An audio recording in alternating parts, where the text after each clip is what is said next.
Hey guys, this is Dr. Gonzalez, and today in this video we are going to talk about the following topics.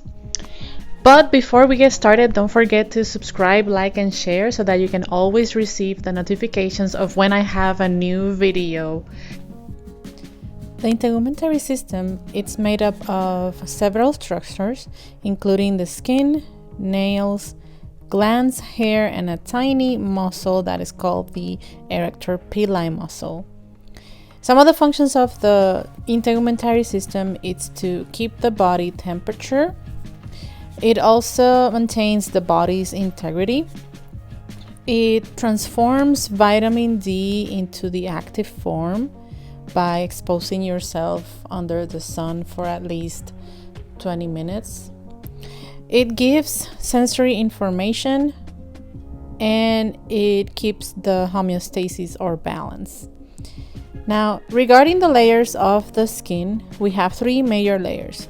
The outermost layer is known as the epidermis. The deeper layer, it's called the dermis. And the third layer, which some books classify this layer as not part of the integumentary system, but we call it the hypodermis or subcutaneous layer. And if you look at this picture at the bottom, you see that the outermost layer is the epidermis, second layer is the dermis, and the innermost would be the subcutaneous layer.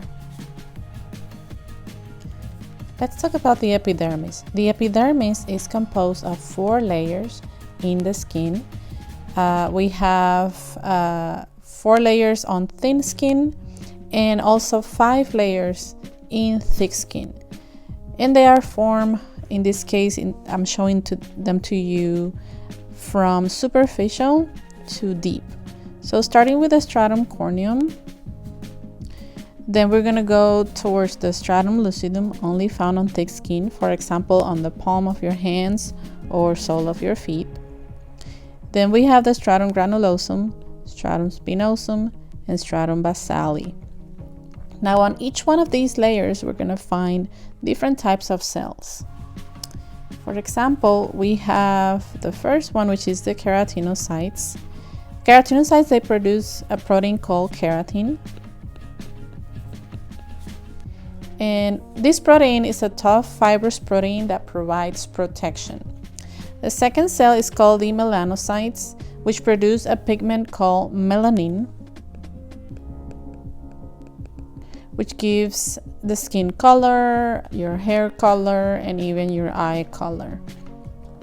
The third cell is called the Langerhans cells, also known as intraepidermal macrophages, and these are involved in the immune responses of the epidermis. And the fourth cell is called the Merkel cells, which are tactile epithelial cells, which function in the sensation of touch. So if we take a look at this picture of the epidermis, we can see the different stratums. Starting at the top, the stratum corneum, which is made up of dead keratinocytes. Then we have the stratum lucidum, which is only found on thick skin, like I mentioned before.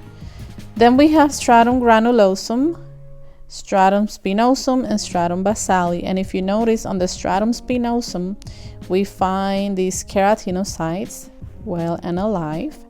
We find also some of those intraepidermal macrophage cells or Langerhans cells. And then on the stratum basale, we find the tactile epithelial cells, also known as Merkel cells for sensation and touch. And we find the melanocytes that produce the pigment melanin. And if you can imagine, right, these cells, the keratinocytes, they will make approximately from 80 to 90% of the cells on your epidermis. And what happens is they will start ascending from deep to superficial. And as they get into these most superficial stratums, they die and become the dead keratinocytes that form the stratum corneum. Okay, so now it's time for a short discussion break.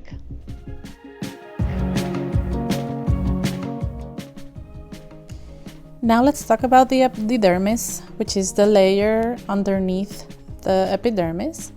So the dermis is composed of connective tissue containing collagen and elastic fibers. And it has two regions. It has a papillary region, which lies just below the epidermis. And it also contains a reticular region, which consists of dense irregular connective tissue, and it's underneath the papillary region.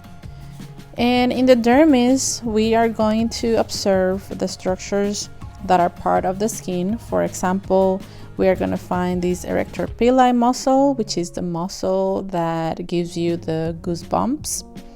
We are going to see hair bulb and root. We are going to see the glands like the sebaceous gland and sweat glands. Obviously, we're going to have a bunch of blood vessels, right? Arteries and veins. And nerve structures like the Meissner's corpuscles and the Pacinian corpuscles.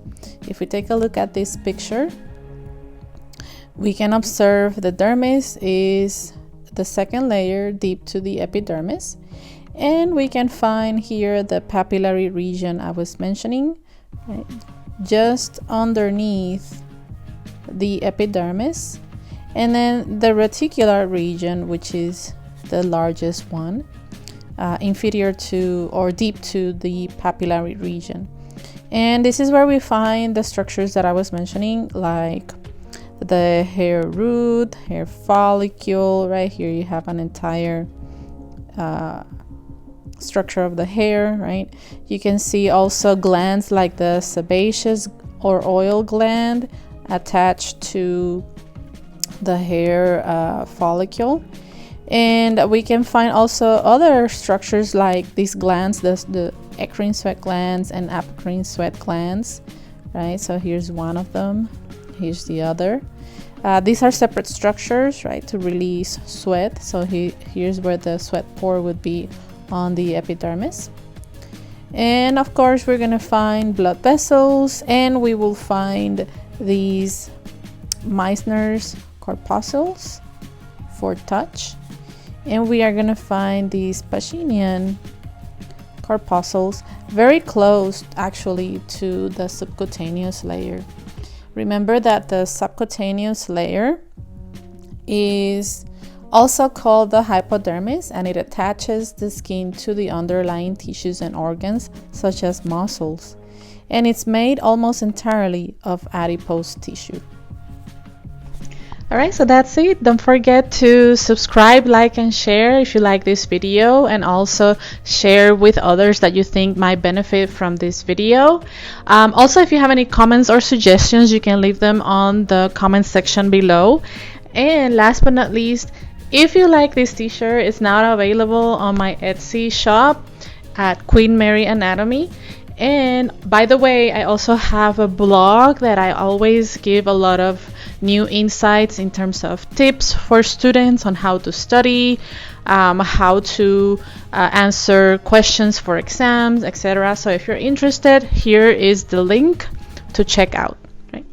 I'll see you next time. Thank you for watching.